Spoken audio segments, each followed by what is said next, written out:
Hi hello నమస్తే welcome to RTV real estate. నేను మీ Venkat. So ఈ రోజు అయితే రియల్ ఎస్టేట్లో ఫ్లాట్స్ ఎలా సేల్ చేయాలి, ఎలా సేల్ చేస్తే బాగుంటుంది, స్ట్రాటజీస్ ఏంటి అనేది ప్రతిదీ చెప్పడానికి నాతో పాటు అయితే మహేందర్ రెడ్డి గారు ఉన్నారన్నమాట. So hi brother. Hi sir. నమస్తే, ఎలా ఉన్నారు? బాగున్నారు సార్, మీరు? గుడ్, చాలా బాగున్నాను. అయితే రియల్ ఎస్టేట్ ప్లాట్స్ సేల్ చేయడం అనేది అండ్ ఇంకొంతమంది ఏమంటారు ఏజెంట్గా ఉండాలి అని అంటే చాలా స్కిల్స్ ఉండాలి అని రకంగా చాలా మంది థింక్ చేస్తూ ఉంటారు.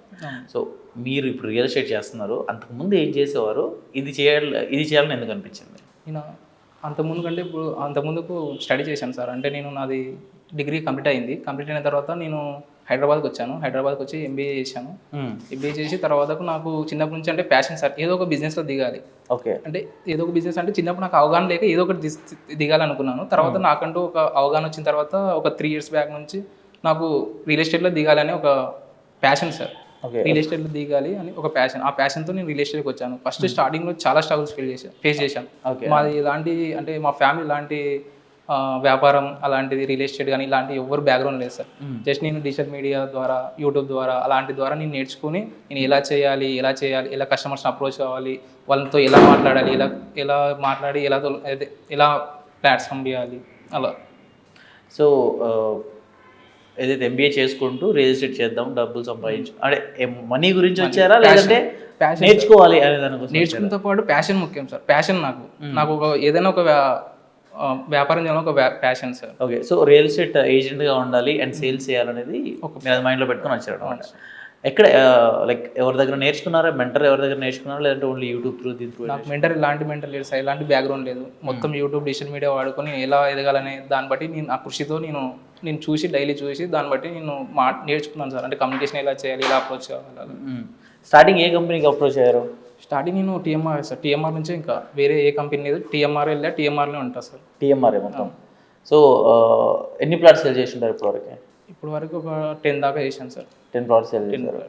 సో స్టడీయే ఉంది, ప్లస్ పార్ట్ టైంలో ఇది చేసుకుంటున్నారు అయితే? పార్ట్ టైం బట్ నేను ఇంకా సండేస్ అలా ఫ్రీ ఉన్నప్పుడు వెళ్ళడం, సాయంత్రం ఈవినింగ్ టైం అలా బయటికి వెళ్ళి మార్కెటింగ్ చేయడం అలాంటివి చేస్తుంటాం. ఒక ప్లాట్ సేల్ చేస్తే ఎంత సేపు? మాకు ఒక 3 to 4%. 3 to 4%. ఫర్ సపోజ్ ఒక 1 crore అమ్మామనుకో, 4-5 lakhs వస్తాయా? ఒక 3 lakhs. 3 to 4 lakhs వస్తాయి. గ్రేట్. రియల్ ఎస్టేట్కి వచ్చిన తర్వాత, ఆ ప్లాట్ఫామ్కి వచ్చిన తర్వాత ఎలాంటి స్ట్రగుల్స్ అనుభవించారు? రియల్ ఎస్టేట్కి వచ్చిన తర్వాత అంటే ఎప్పుడైతే మీరు స్టార్ట్ చేశారో ఆ తర్వాత అంటే ఇప్పుడు రియల్ ఎస్టేట్ అనేది ఒక్కొక్కరు అంటే కస్టమర్స్ అనేవాళ్ళు ఒకరు మంచిగా మాట్లాడతారు, ఒకరు కొంచెం సరిగ్గా మనకు కాల్ ఇవ్వరు, టైంకి రెస్పాండ్ అవ్వరు.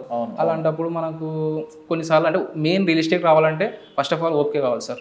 ఓపిక కావాలి. ఓపిక లేని రియల్ ఎస్టేట్ చేయలేము. ఎందుకంటే చాలా మంది ఒక్కొక్కరు అంటే కొందరు చాలా మంచి రెస్పాన్స్ అవుతారు, కొంతమంది response car.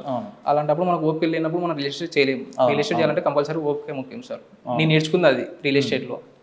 First plot sale చేసినప్పుడు ఎలా చేశారు అసలు? ఆ ఎక్స్పీరియన్స్ ఏంటి? ఆ ఎక్స్పీరియన్స్ అంటే మార్కెటింగ్ చేశాను సార్. ఫస్ట్ ఆఫ్ ఆల్ నేను వెళ్ళి షాప్కి వెళ్ళి మెయిన్ షాప్స్కి వెళ్ళి నేను పాంప్లెట్ మనం ఇచ్చేసి ఇలా సేల్ ఇలా ఉంది, మనకు డెవలప్మెంట్స్ ఇలా ఉన్నాయి, ఫ్యూచర్లో మనకు చాలా డెవలప్మెంట్ వస్తుంది, మన comparison to other ventures channel చూసుకున్నట్లయితే మనకు గ్రోత్ ముందరనే మొత్తం డెవలప్ చేసిన తర్వాతనే మనకు ఫ్లాట్ సేల్ చేస్తున్నారు. మీరు ఒకసారి వెంచర్ విజిట్ కాండి, ఎవరైనా సరే ఫస్ట్ వెంచర్ విజిట్ కావండి సార్. వెంచర్ విజిట్ అయిన తర్వాత వాళ్ళకి నచ్చితేనే తీసుకోండి, లేకపోతే లేదు. ఏ ఫోర్స్ ఏమి ఉండదు, ఎలాంటిది ఉండదు. మీకు నచ్చితేనే తీసుకోండి. మనకి క్యాబ్ కూడా మేమే అరేంజ్ చేస్తాం మీరు వస్తామంటే. సో ఇప్పుడు మీరు చేస్తున్న దాంట్లో బెస్ట్ అంటే ఇక్కడ ఏ వెంచర్ అయితే బెటర్ ఉంది? మొత్తం మా మొత్తం వెంచర్స్ పైన చేయకుండా అనేది బెస్ట్ సార్. ఆ డెవలప్మెంట్స్ కానీ ఆ రోడ్స్ అంటే ఇప్పుడు మనకి NH-44 highway, Kashi to Kanyakumari highway ఉంటుంది, మళ్ళీ గజ్వేల్ రోడ్ సైడ్ పక్కనే ఉంటుంది. మళ్ళీ మొత్తం వెంచర్ డెవలప్మెంట్ కానీ అన్ని వయసు చూసుకుంటే మనకు చేయకుండా మాకు మొత్తం వెంచర్స్లో అది బెస్ట్ సార్. 6 వెంచర్స్ ఉన్నాయి మీ దగ్గర? ఎక్కడెక్కడ ఉన్నాయి? మనకు చేగుంట, షాద్నగర్, షామీర్పేట, యాదగిరిగుట్ట, మహేశ్వరం. ఓకే, ఒక్కో వెంచర్లో ప్లాట్ మినిమం సైజ్ ఎంత, మాక్సిమం సైజ్ ఎంత? మినిమం సైజ్ వచ్చేసి 165 square yards నుంచి 275 నుంచి 300 square yards మేబీ. ఇప్పుడు ఈ 6 వెంచర్స్ ఏవైతే ఉన్నాయో